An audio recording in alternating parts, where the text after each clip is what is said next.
E pediatras de várias partes do país assinaram um manifesto pela volta às aulas presenciais em meio à flexibilização das regras anti-Covid. Esse grupo é a favor do retorno e é formado por médicos de hospitais como o Albert Einstein e Sírio-Libanês em São Paulo. Para a gente entender melhor os motivos desse manifesto, também as preocupações todas com os alunos neste momento, vamos conversar ao vivo com a médica Stephanie Galassi.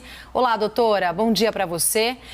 Queria que você explicasse um pouco sobre os argumentos que motivaram esse manifesto, ao mesmo tempo que o país registra uma alta de casos e de internações também. Perfeito. Bom dia, queria agradecer o Colombo, a Roberta, a Luciana e agradecer todo mundo que está assistindo a gente também. Obrigada pelo convite para a gente poder falar um pouquinho sobre esse manifesto. Na verdade, o manifesto ele veio de um grupo de pediatras que se juntou. Somos vários pediatras muito preocupados com ciência, com embasamento científico de qualidade. E por conta disso, a gente optou por nos juntarmos e compilar todas as informações científicas que a gente tem atuais e que seria de conhecimento público e que às vezes falta de uma forma mais simples para chegar nessa população. Então, a gente teve 3 objetivos principais para juntar essas informações. Primeiro, tentar tranquilizar os pais que querem a volta às aulas ou que já tomaram essa decisão de voltar as crianças para a escola, de dar segurança dessa decisão. Segundo objetivo que a gente tem é tentar ajudar os próprios professores de que o retorno às aulas pode ser seguro, que tem muita literatura científica falando isso. E um outro ponto também muito importante é ajudar as próprias crianças. As crianças precisam saber dessa informação para que elas consigam voltar para a escola menos ansiosas, menos angustiadas e que isso seja um fator positivo na vida delas. Doutora, em São Paulo, várias escolas que retomaram as atividades extracurriculares, é isso que elas estão autorizadas a fazer até agora, retomarem aulas extracurriculares durante uma parte do dia, têm registrado entre os seus alunos casos de Covid. Então chegam recados aos pais, na escola houve 3 casos, na escola houve 4 casos, a classe tal foi dispensada porque houve um caso confirmado. Mesmo assim, é seguro para as crianças irem para as escolas? É seguro para os pais que vão receber essas crianças de volta depois das aulas extracurriculares? É seguro para avós que vão receber essas crianças depois das aulas extracurriculares? Ou seja, esses casos estão na conta e nós podemos ficar tranquilos com esses avisos dados pelas escolas? Perfeito. Obrigada pela pergunta, Colombo. Na verdade, vamos falar sobre isso. As crianças, elas se infectam muito menos. Os artigos que a gente colocou no manifesto já mostram isso. Então, as crianças, elas se infectam 2 a 5 vezes a menos, principalmente as crianças abaixo de 5 anos. Isso ainda persiste uma taxa muito menor até os 11 anos. A partir dos 11 anos, a maior parte das crianças tem uma taxa de infecção um pouco parecida com a dos adultos, né, o risco. Então, a criança ela tem uma proteína em menor quantidade, então ela tem menos capacidade de ficar doente.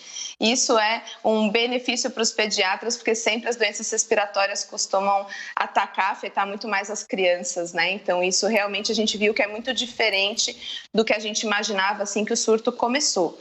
Então, em relação à segurança do coronavírus para as crianças, a gente vê que sim, as crianças elas têm menor taxa de infecção, elas transmitem muito menos porque são pouco sintomáticas ou assintomáticas e elas continuam evoluindo com pouca gravidade.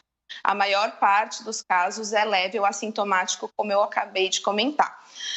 O fato é que você mesmo comentou, Colombo, que locais públicos estão reabrindo, as atividades estão voltando ao normal. Então, as pessoas estão trabalhando, estão indo a restaurantes, a bares, entrando em ônibus. Então, o risco do coronavírus, o risco desses pais terem contato com o coronavírus, desses avós terem contato com o coronavírus, ele já vem dessa abertura. Então, é aí que a gente quer trazer o nosso levantamento, o nosso questionamento. Até que ponto abrir as escolas é um risco maior? Até que ponto abrir as escolas traz mais risco para esses pais, para esses avós, entende? A gente acredita que abrindo a sociedade, essa pessoa já estando em aglomerações, muitas delas que a gente vem observando pela mídia mesmo, em bares sem uso de máscara, sem higiene correta das mãos, esse já é o risco da gente contrair em qualquer idade, principalmente os mais velhos, o coronavírus. Então, a gente não viu um aumento de infecção dentro de casa na abertura das escolas. Os países que abriram as escolas, a gente não viu um potencial maior dessa criança levar o vírus para casa. Muito pelo contrário, a gente viu que normalmente a criança não foi o primeiro caso. Essa criança, Colombo, que você comentou que ela vem positiva e a escola manda um aviso, provavelmente ela contraiu dentro da sua própria casa. Alguém que precisa sair trabalhar, que está fazendo alguma função em ambiente com outras pessoas, provavelmente ela que trouxe a doença para casa. É muito raro a criança ser o caso índice, que a gente diz, ela ter contraído na escola e ter levado para casa o coronavírus. Doutora Luciana, falando aqui do Rio de Janeiro, queria lhe perguntar, primeiro dizer que não só os pediatras, mas muitos educadores também estão preocupados com esse isolamento por um longo tempo em relação às crianças. Considerando o desenvolvimento delas, o que fica mais prejudicado? E aí eu lhe peço bem didatismo nisso, para dizer de quais crianças a gente está falando, de qual faixa etária, quando a gente fala de desenvolvimento prejudicado. Perfeito. Obrigada pela pergunta. Na verdade, a gente pode pensar em desenvolvimento infantil ou em saúde como várias frentes. Então, existe a saúde física, mas existe a saúde mental, existe a saúde social, né? O bem-estar coletivo. Então, a gente tem que pensar em tudo isso quando a gente afasta a criança da escola. É por isso que a gente precisa pensar numa relação de custo-benefício.